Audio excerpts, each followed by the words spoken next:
Blessings, family. I'm back with you all on another spiritual journey. And today I'm talking to Sister Dana Sanders, correct? Yes. Now, what is your spiritual name or your Ifa name? My spiritual name is Iya, actually short for Iya Larisha Sangodeyi Oyagbemi Ogunsina. What does your name mean? The first name, Sangodeyi, means Shango, please don't let this child die, Okay. which is very apropos for me. Oyagbemi is basically blessings from Oya, and Ogunsina, which is our Ile's last name, our spiritual last name, basically means that Ogun clears the roads, clears the way. Right on. So, were you born into this tradition or in this faith? I was not. No, I was not. No. Okay. I grew up basically here in Baltimore. I grew up Southern Baptist. My parents were agnostic, but I Mm. grew up Southern Baptist with my aunts and uncles basically on both sides. So I grew up not in the church, but close enough.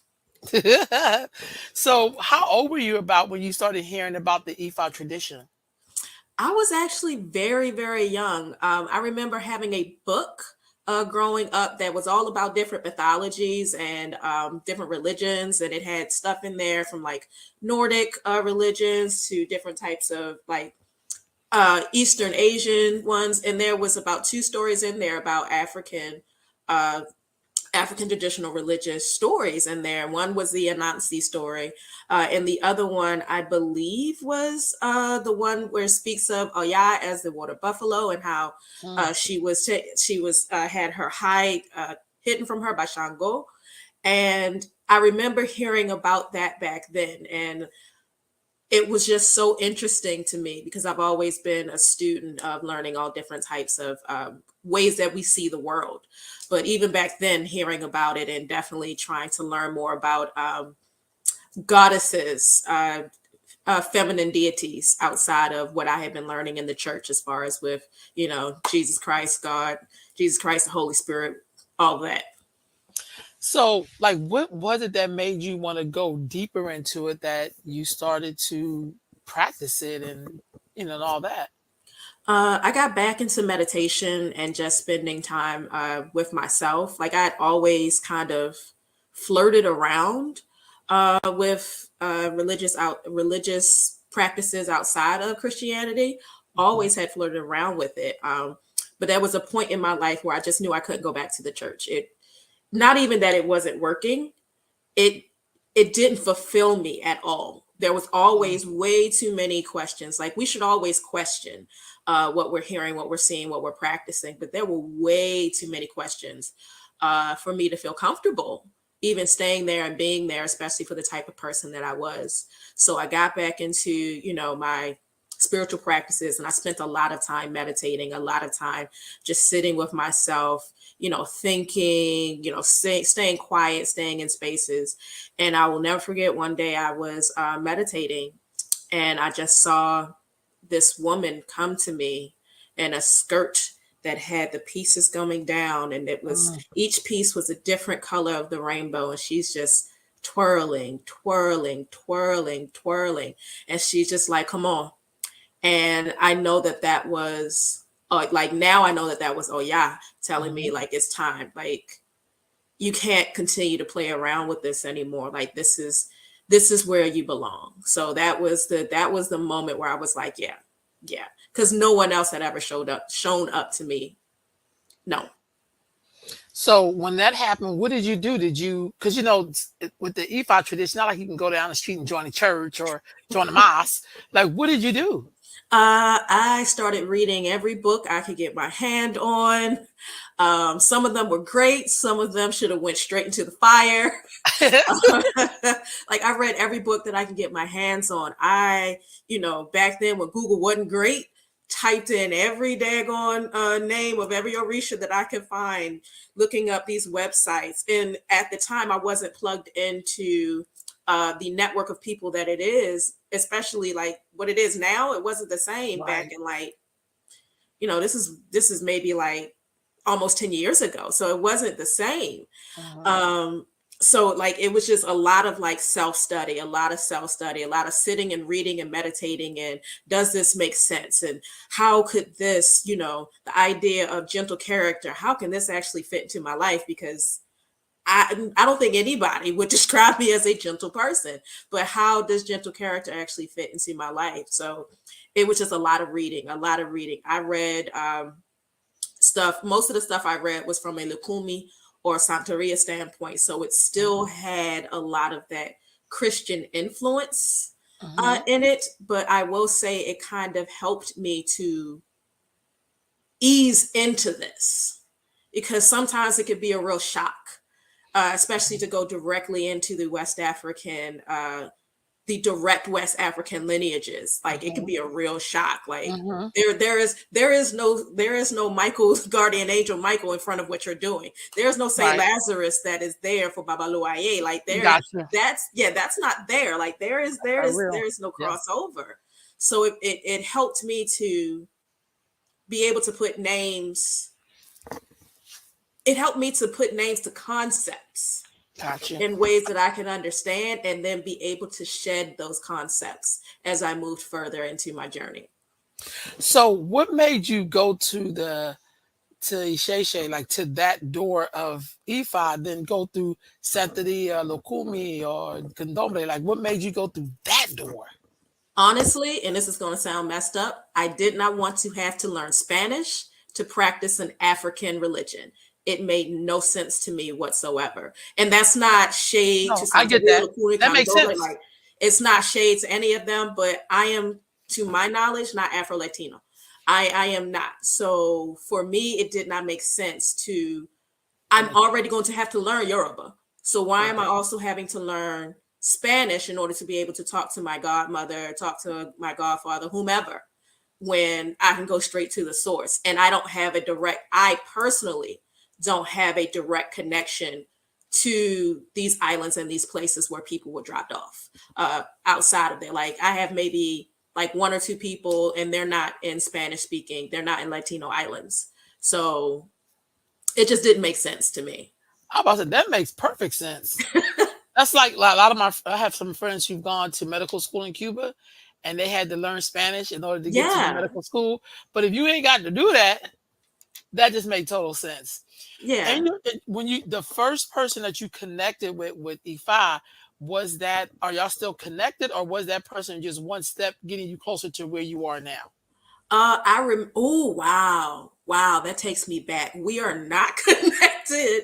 But it wasn't like a bad thing. It was literally just like where my journey was taking me and where they were didn't make it diverged. Gotcha, gotcha. So with that being said, how did you meet the person you are with now? I met my godmother actually at the first ever Daughters. Well, not the first. Was it the first ever? I don't remember. At my first ever Daughters of the Moon convention. Um, I remember going there because I'd finally stepped outside of myself and decided to present as an astrologer, because that's honestly that's my first love, astrology. Hmm. And I was there, and I'm talking like my ear is talking, and she's giving the keynote speech at the end, the closing keynote speech. And I am just like, wow, wow, like I can feel the gravity, I can feel the spirit, I can feel the ashe. And she was speaking, and it was something that was very important to me, especially being someone who's a part of the LGBTQ community, or what we call the alphabet mafia. Right. Um, that the way in which she spoke about folks finding their place in their space in these African traditional religions, African diasporic religions, like there's still spaces and places for us, and it's not something where we have to like hide who we are. All of us have spaces and places here, as long as we conduct ourselves with gentle character and according to Right on. uh, the tenets and what it's supposed to be. And I will never forget, I walked up to her after it. I waited for other people to get done, and I was just like, I am so like, and word vomit, word vomit, word vomit. Oh my God, I can't believe it. And she's just there, and very, oh yeah, uh-huh, uh-huh, I'm so glad you enjoyed it, uh-huh. And it was just like, it was just a real experience. So after that, I got a reading from her. Um, and I will never forget, like after I got the reading, I was just like, hey, can I join your Ile? Can I join? Because I like how you conduct yourself. I've been watching you for a while and how you move. And like, I really appreciate, like, we don't see eye to eye on everything, but Mhm. in the stuff that's really important to look for in a godparent Right on. is there. What was it like to find out what Orisha that's your mother or your father? Like, what was that like for you? And was it what you thought it was going to be? Like, everybody like, oh, I'm Oshun.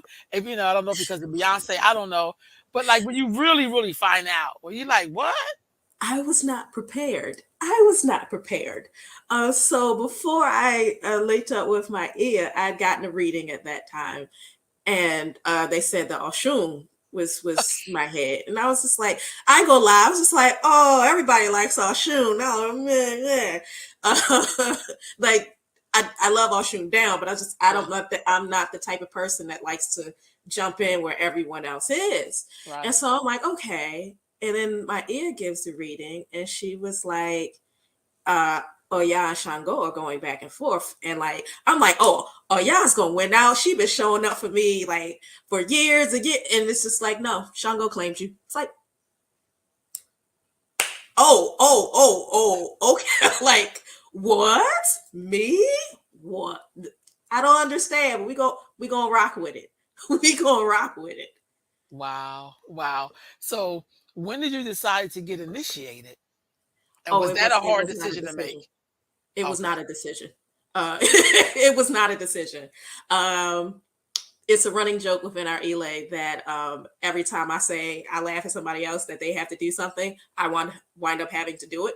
Mm. So there was my mat mates, my mat sisters had got called up to initiate. I was like, vote me, say look at y'all. And the next reading I got, not even a whole 2-3 months later. No. It was like 2-3 months before they had signed, like they were going to leave and go. We all went in October. I got my reading in July. And it was like, Wow. you need to go now. No, there is no waiting. Get your money, get your coins together and go ahead and pay and go. And I was like, Wow. oh, okay. And I had a long list of things, like a long list of things that I could not do, Oh. taboos that I could not do Hmm. until I got initiated. So it was, no drinking, like certain types of food I could not eat. I think I couldn't go out after a certain time. Like it was a list. So I'm just like, oh, so y'all are making sure that I don't play around and I do what needs to be done. Duly noted. Like there was no choice. There was no choice. It was just like, you're going and we're going to make sure you go because you have stuff to do and you can't keep putting it off.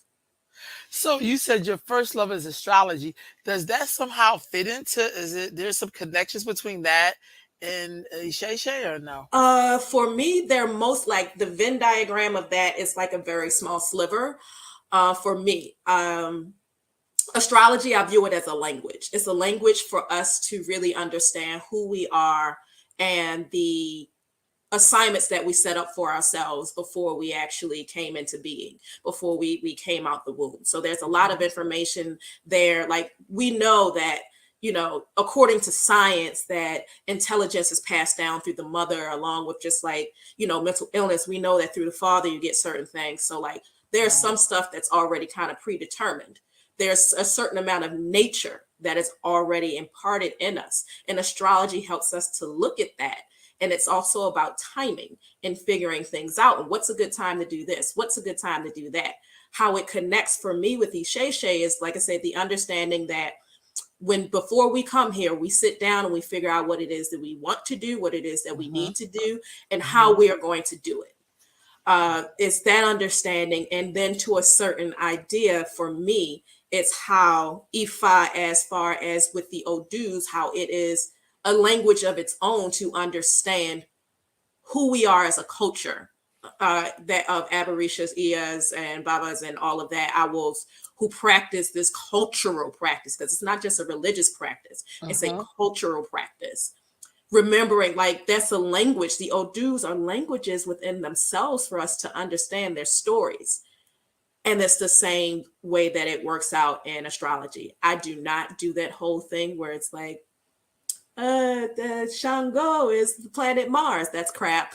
It's I never heard that It's before. crap. I've Okay. seen it. I've seen people do videos where they match them up, and I'm just Oh like, God. no, no. Okay. I've been doing astrology for over 30 years. I can tell you what that's not. Okay. That, like, don't do that. Okay.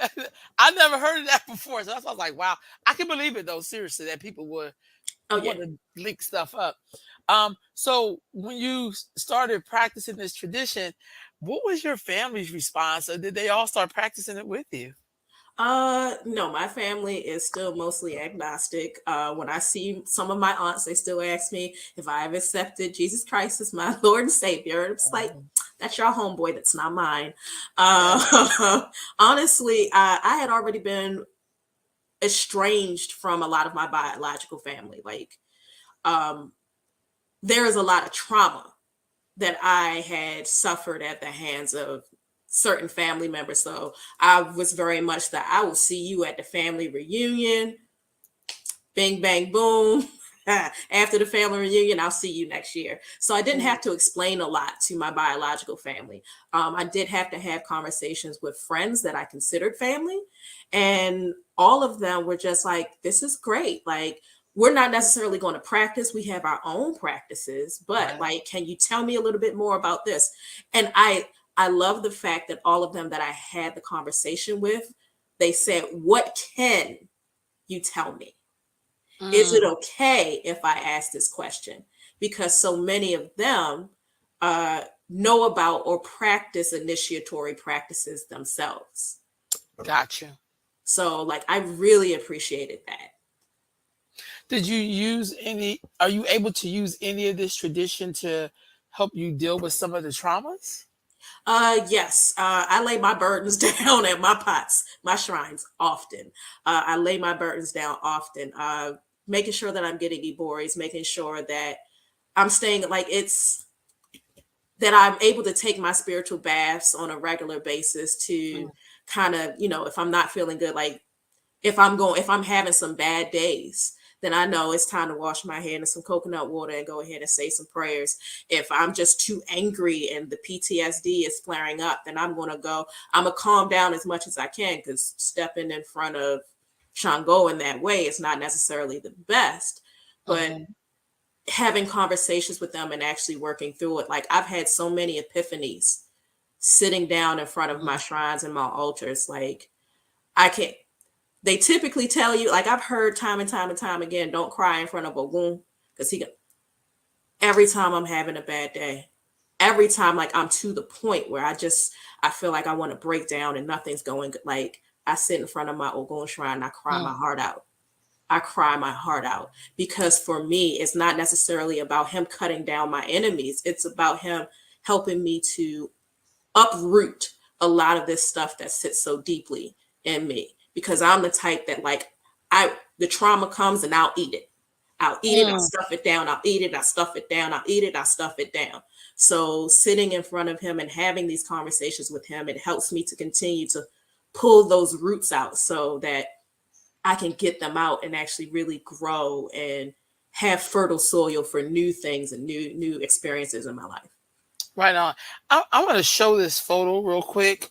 These are like, just trying to give you an idea. How would you describe the Orishas? Um, the Orishas, as we know them, basically how I would describe them, Mhm. are representations of forces of nature, forces of life, and just existence itself. So they are basically, as we know it, the larger creator poured down into another creator, poured down into another creator, and they poured into the Orisha. So they are ways for us to view the ever, like, enco- the encompassing, way too large encompassing idea of the very creator itself, of the cosmos, because to try and get an idea of how large the cosmos are is just, we can't fathom that. We truly can't. But they are ways for us to understand how this world that we live on works.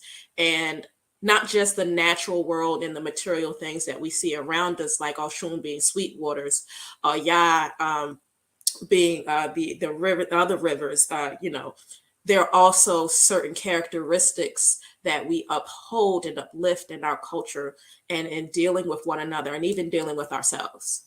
So Right they're on. all different aspects of nature and who we are as a people being mirrored back to us. Okay. So you know how like we have like Santeria and Candomblé and Hmm. Chaco the Baptist or whatever, and those are things that came over into the so-called New World.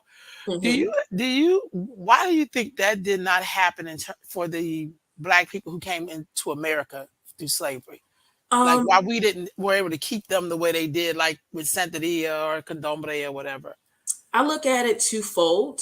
Okay. I look at it from the standpoint of the work of suppression was so good that we could not. A lot of folks just could not fathom continuing to practice what we practice.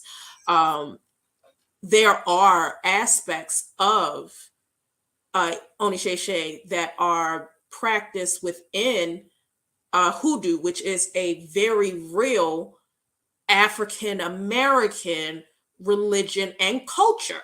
So there are aspects of that that are there. And also, we have to realize that Yoruba people were not the only people who came here. We're dealing from tribes in the Congo, tribes all the way up. So you have a lot of different religious practices trying to fight and meld together. And sometimes that melding shows up as the Christian church that we see when folks are catching the Holy Ghost. They're passing spirits.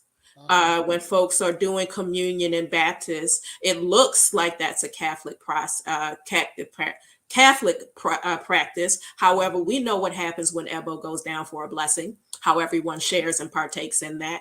We Right. know what baptism is, going ahead and getting your spiritual bath and actually bathing in the waters to get the blessings from Oshun, from Yamaja, from Ya. Like, we know what that is. So there are still ways that when we, again, take away the Christian idea of it, that these practices are still in place. They just melded with different things. And I always try to remind folks, one of the oldest Bibles in existence is Ethiopian.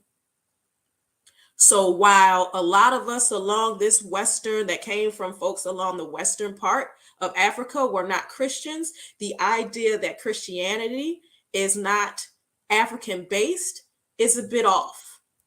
Got What you. we know of as Christianity that is practiced mostly here in the US, it's not Christianity. It's not African based. It does not have that part. But when you're looking at the fact that some of the oldest churches and the oldest Bibles who have books in it that the Catholic Church just chucked out because it did not fit their agenda, and they've had this for hundreds upon hundreds upon hundreds of years, that influence, like, I still see that type of influence in what we have as well. So there is a way to pull that in that is still African in and of itself. It's just when we are practicing Christianity in a way that is very much from the Roman Catholic Church, that is very much from the treatise that was put on the door by Martin Luther. That's where we lose it. That's where we lose that African influence. Got you. You explained that perfectly. I just love the way you said that. When you're an Ia, is that just like something you call everybody, or is there a certain expectations or duties of a Ia or Um, Ia Nifa? okay, so like Ia is basically initiated. It's an initiated woman or female. So Mhm. just short for, it's either short for Ia Lorisha, Ia Nifa, sometimes Olorisha.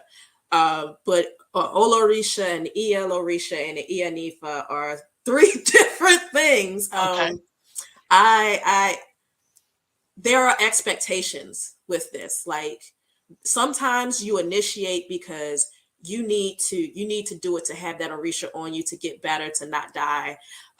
Sometimes you do it just because you are only supposed to take care of a shrine for your family and for your lineage. And then Mm-hmm. there are times where you get initiated because you're supposed to do work within the community at large. Gotcha. So understanding why you're getting initiated is very important. Typically, that's where you start getting into the titles of Eolorisha, or Olorisha. Ianifa, you're going into E5, you're going to be working with the community regardless. Like, that's just Gotcha. hang it up there. Like, there is no private workings. Like, no, like, you're going to be working for the community regardless. And yes, with any of those titles, once you actually start using those titles, there is an expectation. Um, that there is an expectation that, again, you carry yourself with gentle character. We all mess up, but like, we all are supposed to be carrying ourselves as if we're in white cloth at all times, like Obatala.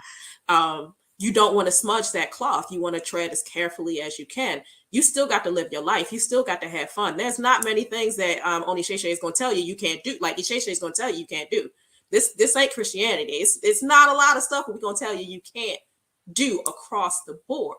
Gotcha. However, once you start taking on the work to be in a leadership position in the community, because that's what it is, then you have a responsibility to serve your community, to be a mentor and someone that folks in the community can look up to. It's not easy. It sucks some days. It definitely does. I tell people all the time, like, I'm not necessarily the ear you want to follow,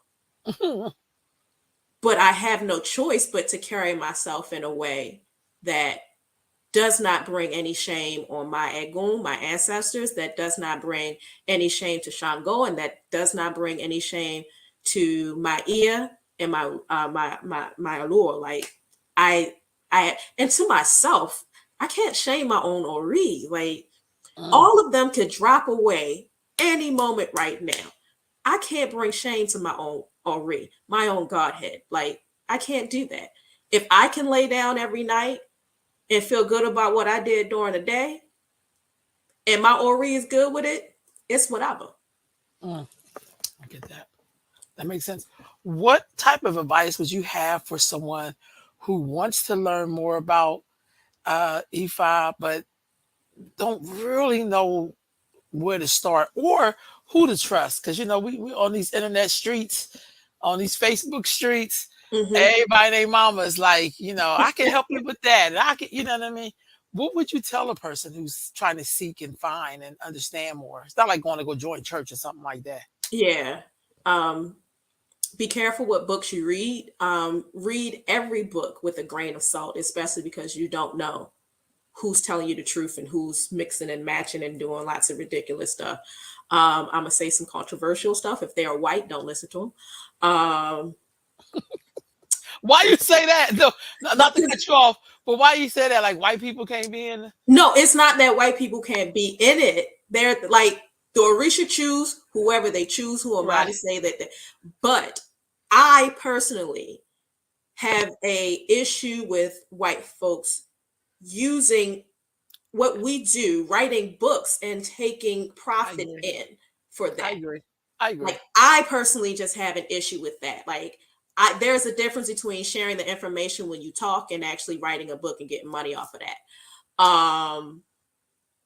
If anyone jumps in your inbox, whether it's Instagram, Facebook, TikTok, whatever, did that, like, don't follow them, block them immediately. Like, don't do it. Don't do it. And take your time. Take your time. You'll be surprised how much your ancestors will work to put you in the path of who you need to be in the path, like who you need to meet up with to learn this. If you take your time and you just start praying, like you start praying to them. Ancestral veneration is the backbone of not just Ifa, but West African religious and culture, period. Use your Egun. Ask them. Ask them to direct you to where you need to go. Ask them to direct you to the books you need to get, and you'll be surprised how they work for you. Gotcha. You brought up ancestors. I'm glad you brought that up. Um, a lot of people feel like because they don't necessarily know their ancestors, that they didn't know if they could really um, venerate them, acknowledge them, because they really don't know who they are for some of them. Mm-hmm. How do you help people to work through that? Well, it's the same way. Your ancestors don't necessarily know you. They didn't see you in the flesh. So Mm, if you didn't see them in the flesh and they haven't seen you in the flesh, why wouldn't they still have a connection with you? Literally, the very skin that you touch, the very organs that work, it has their DNA. I know. They're pieces of you that are made up of them. So you have that connection.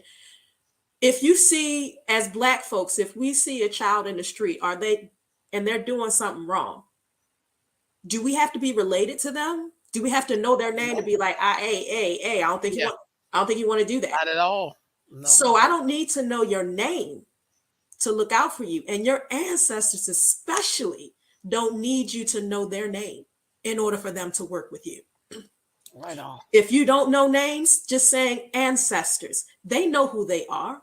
My ancestors, the ancestors of Dana Thais Lee Sanders, the ancestors of Sangodeyi Oyagbemi Ogunsina, the ancestors of my ancestors. If you know your mother's name, the ancestors of your mother, the ancestors of your father, like you speak that, they know who they are. Mm, If they are ancestors, because there is a difference between ancestors and folks who done just died. right.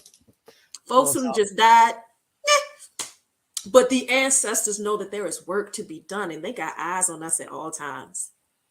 right on. And they know we don't need to know exactly their name because our blood calls to their blood. Our flesh calls to their flesh. Our bones call to their bones. Right on. Thank you for that. Because sometimes that comes up in the question. So I always put that. What is the why is it important though to venerate your ancestors? Because all of this started with ancestral veneration. The very religious practices that we have and the culture that we have has been passed down through our ancestors. It is through them that this practice will continue, that this culture will continue.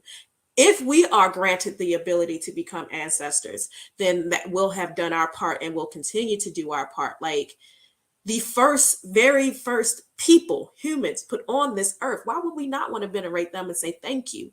Thank you Right for on. being good stewards of what we had so that it's still here today. Thank Mm, you. Thank you for making for fitting A into B so we can have C, D, E, F, and G. Like, right on. thank you for all that you have done. Thank you for tilling the land. Thank you for just begetting so that I am here. Right Like on. there is a love and a joy in that. We a big old family. Why not just look at your family and be like, hey, I see you. Like, hey, like I'm Right. happy to see you. I love you. We doing great things out here in these streets. Like, Right. why would you want to do that? That's what's up. I'm so grateful to talk to you this afternoon or this evening. Because I just think this is those conversations. I do a lot of I work with a lot of girls every day, but I also talk to a lot of adults. And I'm originally from the East Coast, so I Mhm. remember growing up in Philadelphia, talking to and hearing and talking to a lot of us, and that's how I learned a lot of things. Yeah, Even when my family didn't know what all of that stuff was, we still had altars in our house. yeah, You know what I mean? Even yeah. though my mama was raised Catholic and then was Baptist but she still had all of those elements there, whether Like she understood it or not. I laugh at like some of my Christian family members and just some Christians in general. They're like, I don't have any altars in my house. But then you look and they got the whole wall with the table and the favorite food set up, and on the wall there's nothing but Yep. the obituaries of the people that Yep. have gone past. Yep. And it's like, Yep. sure, Yeah, sure. Yeah, you don't have any altars. No. I also I took I work with a bunch of girls. So every week I've been taking a bunch of girls to see the Woman King. And every time I go, it never ceases to fail that you'll hear some black people when they do the blood offering and then they do, I don't know if you've seen it yet, I but haven't seen it yet. oh, so they do, E5's all in there. And just to I've hear heard. people's comments, and you're like, dude, like, come on. Like, come on. Where do you You think your know, chicken comes from? yeah, right, really. You know I what I love mean? chicken So, tenders, but yeah, it don't yeah, show up like that in the world. Like right, right. some got to get butchered. So I just feel like, wow, like I love the fact that they showed it, and when they did it, it was so natural. It wasn't something that was like cosmetically, it was a part of everyday life. Yeah, It's something that you did. You know what I yeah. mean? So I don't know. I just I feel like, laugh at a lot of these, like again, like what you're saying. Everybody's like, "Oh my God, I can't believe yeah. it." But these same people will go ahead and like celebrate, even if they're not Haitian, the Haitian Revolution, Haitian Independence Day, and it's like, but do you not know what happened that I agree. night? Yeah. Do you not know that they sacrificed several boars and pigs to lacerate, like to Haitian voodoo god? Like, do you Right. not know? So how are you going to celebrate this? And it's literally built on the backbone of that. How are you going to celebrate who we are as a people, but it's built on the backbone of that? How Yeah. are you going to have an issue with this, but when you find out that Jewish folks do the same thing on their on a couple high holidays, it's, Days. oh, well, they're just Jew. Why is it okay for them but not okay for us? Trust Wow. me, trust me. Goats, all these animals cost entirely too much to be doing this willy nilly. That's so true. They cost too much to be doing this willy nilly. Like, ain't nobody got no go money. Like, don't nobody want to feel chuck out no money for it. Like, that's expensive. Yeah. That's That's true. expensive. And you gotta drive around and find somebody who's, it's too much. It's work and it's Yeah. costly. So ain't nobody out here doing it just because they like, we just gonna sacrifice that. No. I also think it just allows you to dig deeper into your spiritual belief where you're not just constantly taking, but you ain't giving nothing out. Like Yeah. everything is like reciprocity. We haven't figured that out yet. You know what Yeah. I'm saying? We're only coming to God or that energy when we want something that, you know what I mean? But we don't do it like on a constant basis in terms Yeah. of reciprocity. You know, we don't get that part. It's always like, save me, protect me. You know what I mean? Oh God, what are And we it's gonna like, do? Help me, help yeah, me. right. So I feel like in spirituality, you have to work on that every day. And it's not Yeah. perfect, but you still got to work on it. You know, you got to work on it. Yeah. But like the animals are not the only type of ebo that we give. It's not the only type of sacrifice that we give. It's our time. It is our money. It is the taboos that we give up, the things that we give up that are in our taboos in order Right for on. us to live a better life. Like I wake up and I'm on my knees every day Mm, saying prayers. right on. Like it's no days off. It's like it's no days off. It's no days off. That is my sacrifice every day, whether I'm having a good day and they done gave me something, or whether I'm having a bad day and I feel like they left me out to dry. I'm down there, even if my only, like the simplest prayer I can give is thank you for being with me for another day. I thank you for the blessings that you give me. I thank you for the protection that you pour over me. Ashe. Like if that's all I got to give today, they still gonna get that prayer. Right on. Right on. Well, sis, thank you so much. I'm so excited. This is a great interview. I felt like I got some gems. I was like taking notes down and setting a book. And I love that because you know sometimes I'm in California. It's not like you know how like people go to church and they hear the lesson, they get their little Corinthians, blah blah blah blah blah blah blah. Yeah. Sometimes you know, thank God for the internet. You could like sit and listen. I listen to a lot of lectures and stuff online, and just Hmm. you know, in my research. But it just feels good to talk to someone who really understand that, and there's no like political agenda. Because I hate when people talk like that. I'd be like, I ain't come here for all that. I came here for this part. Like I don't care about that part. You know what I'm saying? Yeah. So I mean, I guess I should care depending on what it is. But sometimes I'd be like, yo, I didn't really come here for that. Like, could you mean, just stick to the lesson, please? when you have your mouth set on steak, but somebody show up with shrimp, like Oh, it is what it like. You don't want that shrimp. Like I yeah, don't want that shrimp. that's real talk. So I thank you so much, and I'll shoot your email, let you know when I'm going to air this, because I'm like Awesome. gathering up all my interviews. Thank you so much. Thank you. Sis. Thank you for reaching out. And thank you for reaching out to other folks in my ELA. I told my Yeah, ELA, I was like, okay, good. So I don't have to reach out because I was like, I ain't gonna lie. Like I sent that copy and good. posted because I was like, does anybody know her? And she Yeah, was, what's her name? Was my ear was like, yeah, I know her. So like she reached out to me, and I was like, okay, good. She reached out to yeah. you, so I don't have to ask her to reach out to you for an interview. Like, cut out the like, I love it. already good, Right. already good. I think it's important for people to hear our stories. Like Yeah. I'm convinced that because that happens to me. Like I'm 50, but in the 70s, I researched a lot of stuff from certain time periods, and I loved it that people left glimpses. It's like, wow, I didn't have to figure this out. Like, or I'm able to see something in me that happened to them. Was like, I didn't know Mm-hmm. that. You know what I mean? Like, that was happening then. Like, yeah. So I just Mm-hmm. feel like the beauty of having this technology is I hope we will leave our thumbprint Yeah. so that somebody could pick that up and don't have to keep recreating the wheel. Yeah. Like That it takes a lot of makes time. yeah, it makes a difference when you have this information at your fingertips and you can see someone who looks like you Yeah, speaking these things, who has some of the same intersections in life that you do, right on. that you can actually get the information from, like you said, with no agenda, especially if they're just telling Mm. their story. Yeah. That I get. I totally. I know when I first heard of this tradition. To be honest with you, I first heard about it when we grew. I'm originally from Philly, so we always had Puerto Ricans and Dominicans, but it was always from that lens. Yeah. You see what I'm saying? Then I went to Cuba, and it was like everywhere. Then I went to Brazil, and it was everywhere. And you know what Mm-hmm. I'm saying? And so I came through that door. But I'm the type of person I have to go to the root at some point. It's like Yeah. I'm not Catholic. I don't, girl, please. You know what I mean? Like you know what I mean? So Oh it's funny, yeah. like I do have respect that other brothers just say it's like an umbrella. It's like Ephi's like an umbrella. When you open it up, you have all this different water. It's like different ways that it survived, if you will, but it's still the same umbrella.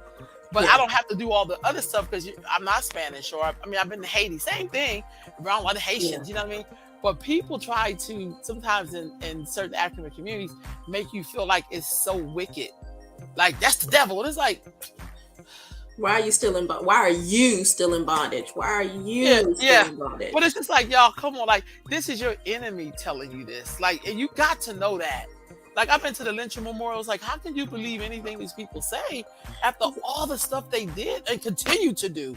Like, how you gonna take their word for it? Like, that's kind My of a little crazy.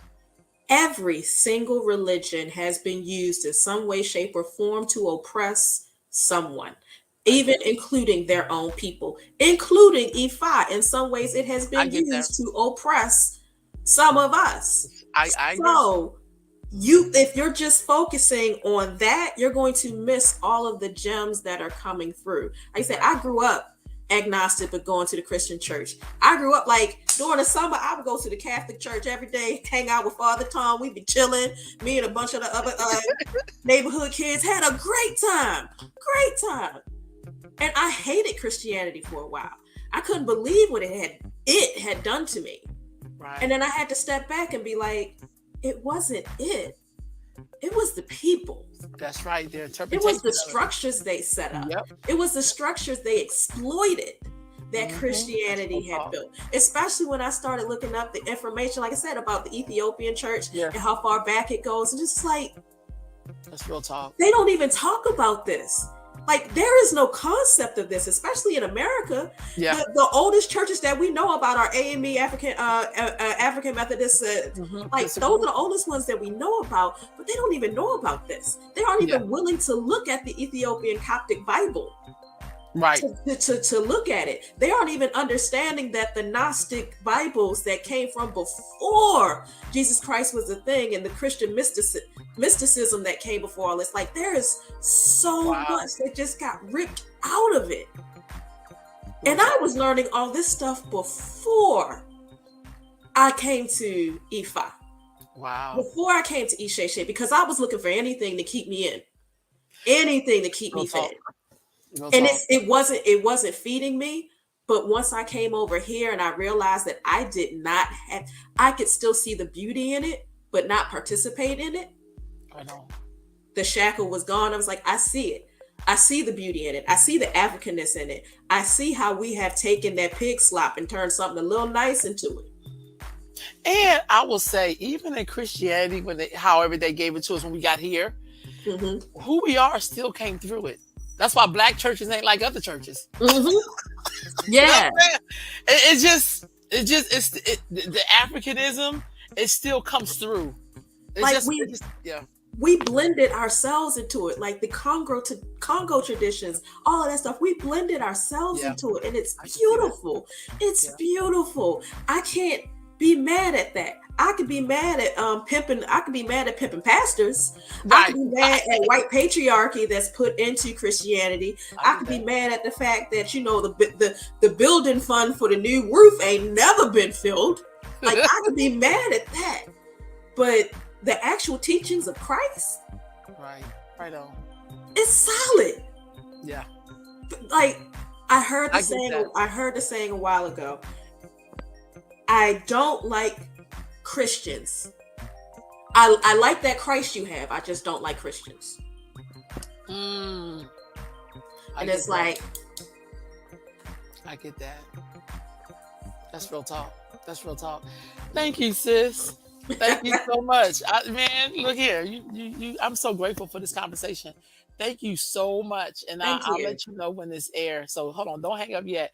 Okay, family. I will be back next week with another guest on spiritual journeys. All right. Peace, y'all.